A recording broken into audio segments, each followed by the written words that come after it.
Allez, salut tout le monde, c'est Warrior Fear de la team Def Fear. J'espère que tu vas bien. Aujourd'hui, je suis en compagnie de Def et on se retrouve pour une nouvelle série, une info, une astuce où l'on vous présentera une théorie toute fraîche, fondée ou pas, mais aussi une astuce qui pourra vous être utile.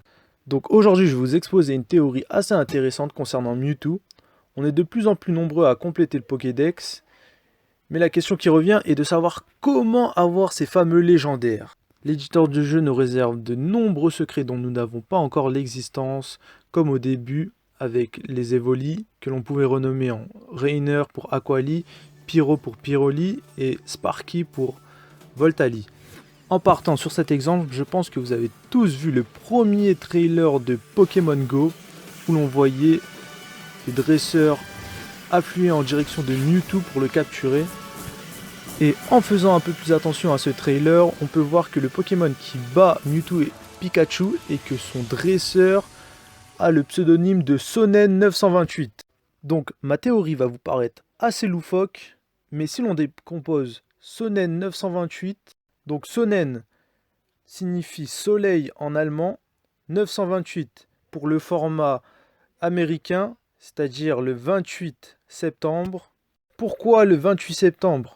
Mais c'est tout simple, le 28 septembre 1996 sont sorties les versions rouge, bleue et verte. Pour en revenir à Sonnen, cela peut faire référence à Pokémon Soleil et Lune qui va sortir très prochainement au mois de novembre. Donc les amis, si cette théorie est approuvée, Mewtwo devrait apparaître à la sortie de Pokémon Soleil et Lune. Après, je ne pourrais pas vous confirmer la véracité de cette théorie puisque ça reste une théorie et donc seul l'avenir nous dira. Et donc voilà, je vous laisse avec Dev qui va vous présenter une astuce. Salut à tous les viewers, on se retrouve pour notre première astuce de la série. Et vu que c'est la première, avec Fear, on a décidé de vous donner une astuce au max du max. Et oui, notre meilleure astuce, l'astuce auto-win. Ouvrez grand vos oreilles les chasseurs, on va vous donner le meilleur spot de Paris. Et ce spot, vous l'aurez deviné, c'est bien la Villette. Et oui, plein d'atouts sur ce parc. Tout d'abord, le nombre de Pokéstops. Mais c'est un truc de ouf. Il y a des Pokéstops de partout et sur n'importe quoi. La moindre chaise, c'est un Pokéstop là-bas. C'est un truc de dingue. Et franchement, quand on y va avec Fear, on n'arrive jamais à sortir du parc. Il y a tellement de leurres, il y a tellement de Pokémon qui pop partout. On part à 18h, on se dit on va au métro, normalement ça prend 10 minutes. Bah non, là on y va en 40 minutes. C'est impossible de sortir de ce parc. Mais rentrons dans le vif du sujet et parlons un peu des Pokémon qui peuplent ce parc. Et oui, parce que c'est là que ça devient intéressant. Mais d'abord, je vais vous poser une question. Est-ce que vous connaissez le dicton de la Villette? Si vous ne le connaissez pas, je vais vous le dire. Une journée à la Villette, c'est un Léviator. Et oui. Et on voit tout de suite pourquoi. Parce que il y a des Magikarps tout autour de la Cité des Sciences. Il y a autour de cette cité plein de Pokéstop, plein de leurres, et en plus c'est au bord de l'eau, donc ça veut dire Magikarp. Et je vous assure, vous arrivez le matin avec zéro bonbon, vous repartez le soir avec entre 350 et 400. Et franchement, c'est très facile. Vous l'aurez votre Léviator, c'est moi qui vous le dis. On passe tout de suite à la suite avec... Purée, je me suis répété ou quoi? Bon, c'est pas grave. On passe à la suite avec un petit Pokémon plante bien sympa, c'est Bulbizarre. Et oui, la Villette est aussi réputée pour son pop de Bulbizarre. Vous faites votre petit chemin, vous revenez toutes les 10 minutes dans ces petits parcs où les Bulbizarres sont en train de gambader, et vous aurez un Florizard en quelques heures.